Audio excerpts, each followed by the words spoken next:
So uh, we are here, and we may start now with our discussion. I'm looking very much forward to your insights, the gentlemen. And as I already said, the issue of transition, of sustainability, I think is even more important than ever because of the geopolitical development of last few months, which has a very strong impact on energy sector, not just in European Union, but globally. But we will focus, of course, especially on the development in European Union with regard to Czech Republic. So I would like to ask Mr. Fried from Pražská Energetika to take a floor and introduce his topic. Thank you, Mr. Fried, for your insights. Good morning, everyone. Thanks for the introduction. Starting this discussion, I was a bit afraid really to talk e-mobility on the platform of Nordic Chamber of Commerce. It's like, according to the motto, do not learn an eagle how to fly. But it's a challenge, and it's an honor really to somehow present how the e-mobility is developing here in an emerging market when you compare it to the Nordic countries. So Prague Energy is a member of NBV Group. We are active in the field of e-mobility since 2010.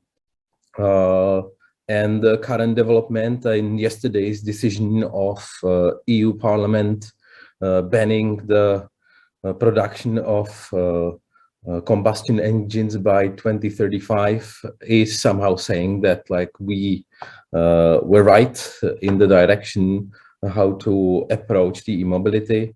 But frankly speaking, we are the infrastructure partner mainly, and the field of e-mobility is way too dynamic when you compare it with the infrastructure development projects and the companies linked to this field of business. So starting with key image, which you see here, it's well known, everyone is aware of the fact that Norway is the leader of the market in the field of e-mobility, and also like development or preparement of the infrastructure. For someone, it's dream for an infrastructure company which has the responsibility for stability of the system. It's more of a horror, because these numbers are too high and our development plans are designed in 10 years periods. So as I'm responsible here in PRE for development of e-mobility, I am really assessing it as a dream, and I'm happy that there are some markets where we can see these shares of EVs or plug-in hybrids. In fact, more conservative fields of responsibilities in the energy sectors are not seeing it as so. Luckily, in general, EU market is not developing so fast, but it's even faster than the Czech Republic. What it's key information that the market is really ramping, and we have to see the dynamics and adjust the plans. So as e-mobility is the innovative department of Prague Energy, we're somehow pushing the city and the infrastructure towards the fact that we as responsible market player should prepare for it. So even though the market is not so developed, we are covering the market with a share of 35% of customers using electric vehicles, which looks maybe for someone as a low number, but frankly, we have to say that this number represents the number of users of public charging infrastructure. And it's like well known that public charging infrastructure is like being used every second time of 10 usage of a charging infrastructure. So from that, we can see that the market is quite covered. And what are the key challenges, or the axiom of our discussion is that PRE, as a municipal company, but also a member of German energy group, the Energie Baden-Württemberg, we are working with Green Deal and municipal strategies as a given plan strategy, and there is no internal discussion whether it's it's too fast or it's too optimistic. We are somehow coping with the fact that these are our borders and binding documents according to which we have to react and prepare our plan. From that, we are somehow in dichotomic position that like we are a municipal company, semi-owned by the city of Prague, but also representing a huge German cross-European concern responsible of the Czech Republic, which should be integrated into an EU standard while talking about e-mobility. And from that, we have to prepare like a three-level approach towards development or solving the issues related to e-mobility. Number one, where is our key task, is really the DNA, or what's in our DNA. It's like we are the energy of the city of Prague, which means that we are serving most of Prague inhabitants, serving the grid, which is here in Prague, and therefore we have to prepare the city of Prague for e-mobility and prepare the general environment and ecosystem of e-mobility here in Prague. That's why we are realizing the largest projects of public charging infrastructure here in Prague. And we are also solving issues related to internal charging and so. But unluckily, our customers living in Prague, they are sometimes traveling apart from Prague. They're traveling to some other cities than Prague. Therefore, our project starting from Prague has to be adjusted. And we are covering nowadays all regions across the Czech Republic. And third line of our strategic approach towards development and preparement the Czech Republic for e-mobility is the pan-European approach, where we are applying the German standards for charging and solutions of e-mobility, but like not doing an advertisement of this initiative. It's it's visible from the general numbers that Czech e-mobility market is pretty slow when you compare it to Germany. But we know that Czech Republic and Czech system of charging and serving the e-mobility users has to reflect and set the European standards. That's why we took the commitment to be a member of a international projects and applying or implementing a projects which are, for example, using higher voltage of charging stations than it's a standard here in the Czech Republic. It's costly, but we strongly believe that it will return back in the fact that the e-mobility is feasible project, and Czech Republic will meet the general standard, which you can see in France or maybe in Norway as the role model for e-mobility implementation. From that, I wanted to show you how the project of public charging infrastructure went in time. Repeating one information from the start, PRE is the second largest public charging operator here in the Czech Republic, which means that we are operating around 400 public chargers. So when you compare it to Western European countries, it's quite impossible to be in top three having this size of a network. But that's the current status of the network. To say that there is a plan behind it, and we are planning to grow the development plan. You can see on the chart down there on the slide that we are doubling the size of public charging infrastructure per year. So from that, we can see that starting in Prague, where most of the electric vehicles are being operated, but by the time the network is growing, and from now on, it's starting to be easy to drive through the Czech Republic. And what we can say openly, that the future is electric, therefore the map should be even then more dense than it's now visible.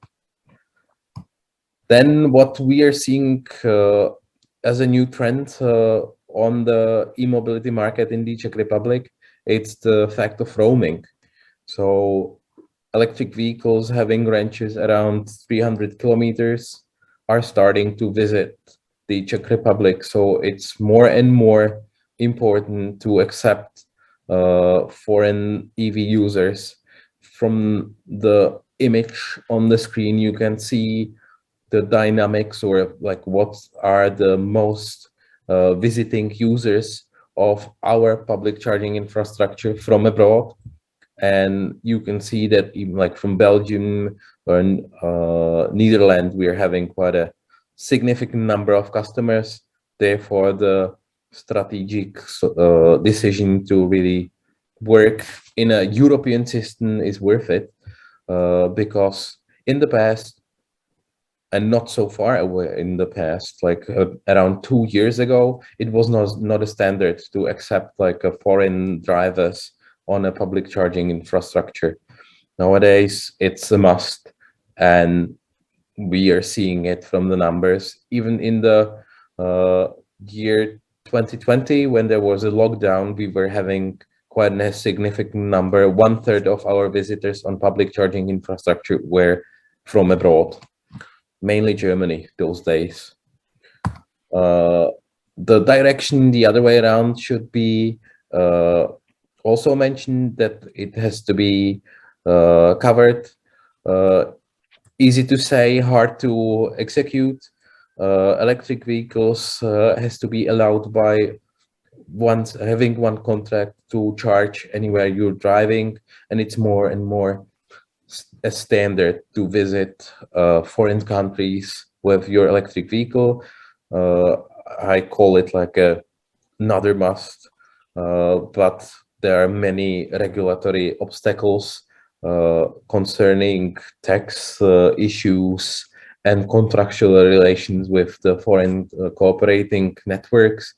But from this image, we can see that like the customer or user of electric vehicle is really using it and need it. Some general numbers of like describing the dynamics of the market, I wanted to share with you, just to see that we are maybe talking e-mobility since 2010, that it's an issue over tomorrow and everyone has to get ready for it. I fully understand, for example, our board, that it was not appropriate in 2015 to say this alarmistic information. But when you see the dynamics that the market is growing by 2 at least every year, the companies, especially such as energy infrastructure company, has to adjust their approach, because the development plan is really designed in a 10 years period. And when we are seeing some market segment which is growing by 2 every year, the plan has to be adjusted way before then on the decade period. Then other interesting info concerning the customer's demand. What should we say? The customer is having, we can see it here, like is using the charger the lowest time the possible. The cars are having larger batteries, therefore we have to work with higher and higher voltage solutions for charging. So then what are the key challenges which we're going through in line with the strategic segments, what we are orienting or focusing on? Here in Prague, we are coping with the issue of having huge numbers of cars, electric vehicles in one place, with the very same demand to be charged on time and drive wherever I like. And that's why we really have to redesign the approach towards grid and redesign the approach towards in-house buildings of charging infrastructure. And that's like really our key strategic initiative to serve customers which are having high numbers of cars in one building. Plus, we have to accordingly shape the structure of public charging infrastructure in the city. So, for example, when you compare our initiatives, which are focused on slow charging in the city, no one else on the market is doing so. It's a fact, we know it, but we are preparing the city of Prague to be prepared for the e-mobility, and we know that it's not a normal standard to have dedicated parking lot for your car once you're living in a city. That's why we're building such a huge AC or slow charging project in the region of city of Prague. What's the other challenge? As I was already mentioning, the customers are used to spend less time on the charging infrastructure, and they're having larger batteries in their cars, and therefore we have to prepare a project which are really reflecting this demand. Nice to see on a leaflet to have a charging hub this size of it, but in fact the demand and how costly this project is, it has to be really a strategic discussion where to put and develop such a size of this infrastructure project. That's why, for example, we signed a memorandum on cooperation with the city of Prague, Skoda Auto, and us to really say, you Prague, tell us where is the urban area to be developed. We as infrastructure partner were to prepare the grid, and you Skoda as an representative of automotive, tell us what are the future standards of your cars and what are the demands of your end customer. What has to be said when we are talking infrastructure? First sentence starts in 2019 and the result is visible in 2022. So that's why we're challenging. And the last but not least, special new topic for us as an infrastructure partner, especially regarding the issue of Ukraine conflict. All the segments of e-mobility were accelerated, and there was one segment which was just in the field of visions and dreams, and it was like heavy duty vehicles. But since like 3 months ago, it's starting to be reality. What's the trouble in this case, or what's the challenge maybe? It's that the public charging infrastructure was long time ago designed for a standard family cars, and now we are having customer which is having a size of a battery which is like 3 personal cars and need double the size of a parking lot.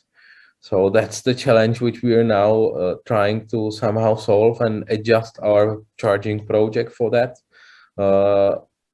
because this is really a nice image where you can see a public charging infrastructure in the city. This is Pilsen, and it was really designed for personal vehicles.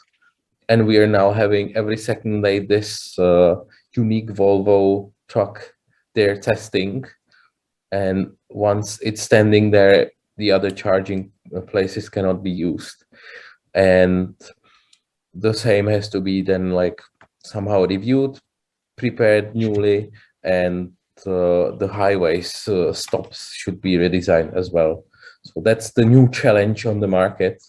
And as the opener of this discussion, I think it's the general info what I wanted to share with you, and I'm happy to discuss the details and what are your experiences maybe from more developed markets than it is. So many thanks for your attention then. Thank you very much. Thank you very much, Mr. Fried, for your insights. Maybe some questions I would like to ask you, because many skeptics, for example, say that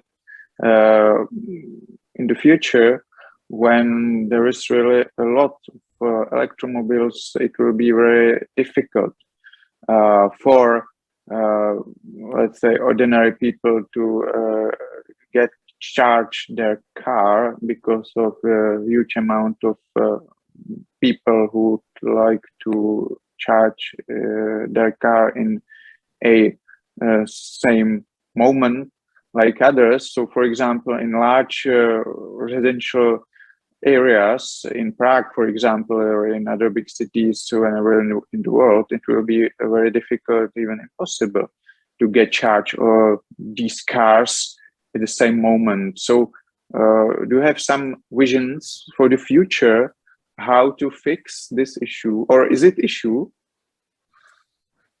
Well, I would say many thanks for that question. I would say it's more of a PR issue, because all these scenarios are usually linked to situations like, what if everyone will change the car in one momentum and switch to electric vehicle? Then I'm saying, okay, if this is going to happen, then it's a trouble. But the fleet of any country is being changed by the time, and it's more or less predictable when the car is about to be changed. The first fleets which are going to be switched to electric are the state-owned companies and huge companies, and these kind of entities, they're changing their cars in the period of 5 years. So we have some time to get the infrastructure ready. But then when we are talking about the infrastructure itself, there are scenarios how to serve these customers. What's helping? It's the driving range of those cars is rising, therefore they're not being charged every day. You do not have to charge your car every day. Plus, you can plan when you are charging. And if it's done smartly, in cooperation with a smart charger, which can schedule when you really need to charge, and it communicates with the grid, then it can be done. But you're right. For example, City of Prague is preparing a project where on 3,000 public street lights, there are going to be installed a charger for 2 cars. And it's like some of an answer that street lights are in every blocks of flats, and they can serve a lot. And this project can implement quite quickly the infrastructure which would be sufficient for the demand. So you expect some gradual development, so it won't be in one moment. So the economy will have time and space to prepare gradually for the electromobility as a really mass phenomenon. I guess so. Thank you very much. Thank you very much, Mr. Fried, for your insights into sustainable mobility. It's been Mr. Fried, who is from Pražská Energetika or Prague Energy.